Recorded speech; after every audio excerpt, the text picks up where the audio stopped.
In 1995, the Toronto Raptors were born, and in their 28 years of existence, there have been many big moments and many big players to don the Raptors jersey. Fans have experienced the highest highs and the lowest of lows.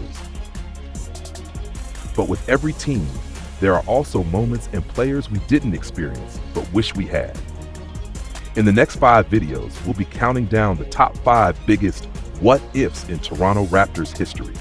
And in today's video, the Boomshaka Squad will be discussing their 5th pick. So let's get into it.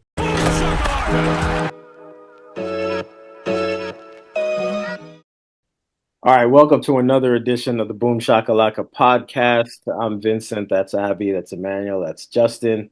All right, this week for the BS pod, we decided to switch it up a little bit for you guys. Obviously, as you guys know, we are in the Toronto area. We're big Raptors fans, all 4 of us. So we decided to sit down and come up with our own list of the top 5 biggest Raptors what-ifs in franchise history. I'll start it off with what I thought is the top 5 biggest what-if. With the 8th pick in the 2004 NBA draft, the Toronto Raptors select Rafael Araujo.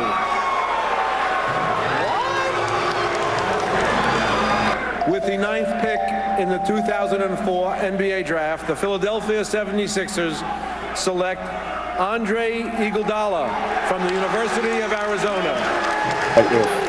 In 2004, Rob Babcock, RIP, picked Rafael Araujo for the Raptors when Andre Iguodala was right there.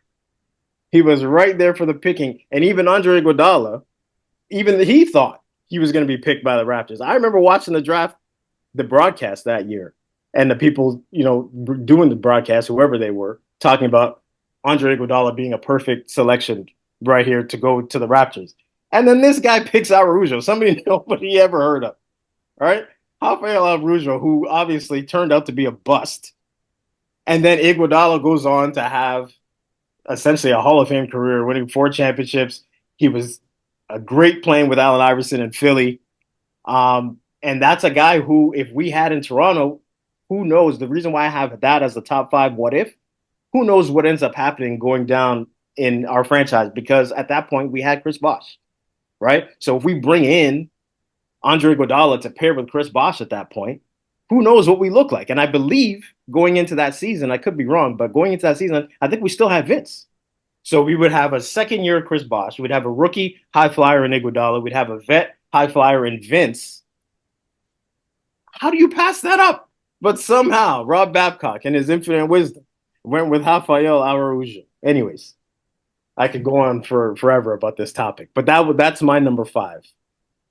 Justin, what's your number 5? You know what? That is also my number 5 as well. This pick was wrong on so many levels. I don't even know where to start. So to start, the first mistake was simply drafting by position, right? When a draft comes, you just got to, draft the best player. And for anyone that watched college basketball, even if you were a casual, you knew who Iguodala was. Coming out of college, out of Arizona, this guy was like Vince reincarnated, at least at the college level. So there was no doubt that he was going to be a successful player at the next level. And also, you have to take into account that Araujo came in at nearly 24 years old. The draft is in June. He turned 24 in August. So by the time the season started, he was already 24. So he already pretty much maxed out his potential. You weren't going to get a lot out of a guy that is that old. Also, even his measurables, being 6'11", but having extremely short arms. He probably had my wingspan. You know what I mean? Like I have a 6'2" wingspan. He probably had my wingspan. It just didn't make any sense on so many levels. And then also I thought to myself as well, if you were going to draft by position, why not go for Al Jefferson? Why not go for the young guy out of high school? At least he had youth on his side. And as we all know, Al Jefferson actually had a great career. So I wouldn't even have been mad at that. So it was a blunder that never needed to be happened. I think when I remember watching that draft live like it was yesterday, and it's like with the 8th selection, the Raptors selected, I was already jumping up. Iguodala, Rafael Arujo from BY. I threw something at the TV, almost broke it. I was just in absolute dismay. There's, when a draft is never perfect, right? But there are some picks where you just know just has to be made. Sometimes it's not complicated. Draft the best player, right? If anything, they'll have great trade value. It just doesn't make sense. So that is a big what if, because who knows of the trajectory that the Raptors could have taken if you drafted him. We could have had success a lot earlier. There's so many ways this could have gone, but that was definitely probably one of the biggest blunders of Babcock's tenure for sure. Absolutely. Couldn't have said it any better. That was the top 5 for us. Abby, what's your top 5 biggest what if Raptors history? My number 5 biggest what if for the Raptors is a more recent one than that. So this is from the 2018 Eastern Conference semifinals, Raptors versus Cleveland. I don't think a lot of people maybe remember this one, but it stuck out to me. Jonas, actually, there were a couple of misses, but Jonas missed a tip-in right near the end of the game. I think there ended up being 0.6 seconds left when Cleveland got the rebound. If Jonas had scored that, the Raptors would have undoubtedly probably won that game. They would have won game 1, which was a big deal because LeBron and Cleveland is like the Raptors' kryptonite in those years, like DeRozan and Lowry's kryptonite.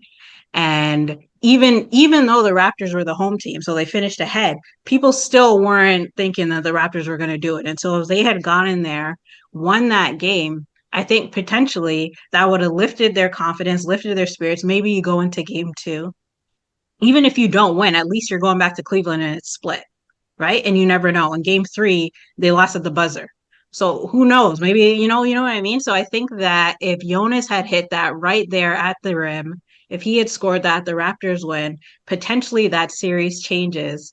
And who knows? Because actually that 2018, obviously everything changed after that year, that summer. DeRozan was gone. He got traded.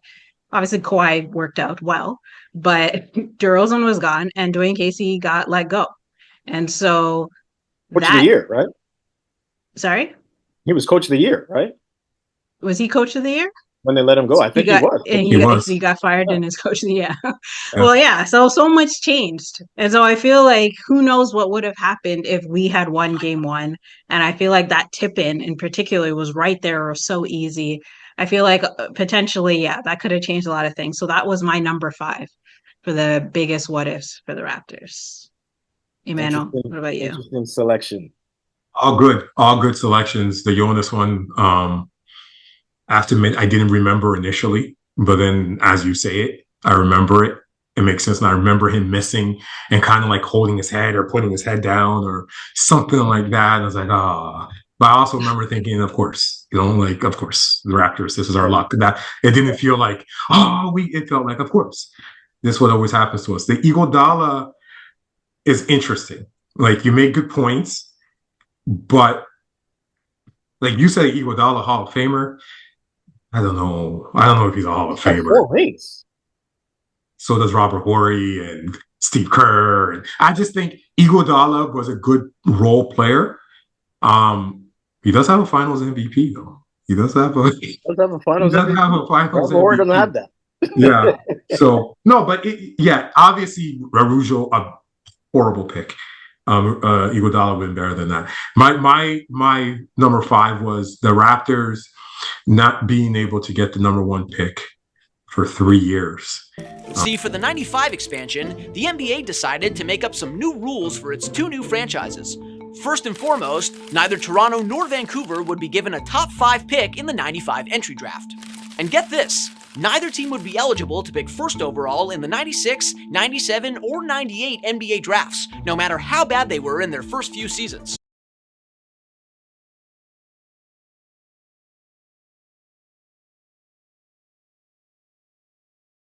With the first pick in the 1996 NBA draft, the Philadelphia 76ers select Allen Iverson from Georgetown University. Like, this never happened when Miami Heat came in, when the Charlotte Hornets came in. Only the Canadian teams they did this to. And it hasn't happened since, right? And it has, although the WNBA is doing it, So it's going to happen again to the Toronto franchise. Really? Yeah, that you can't get the number one pick. I Like didn't know WNBA that. is doing that as well. It's crazy. So, but Wow. anyways, so that to me, because in '96 we won the draft, and we would have taken Allen Iverson, number one overall, consensus coming out of Georgetown. We ended up taking Marcus Camby, which is also, I think he was a player of the year at UMass that year. So he was also, highly touted, but everybody knew Iverson was the man. When we're able to draft Allen Iverson, who knows what that does for us? That becomes our first true superstar in the league.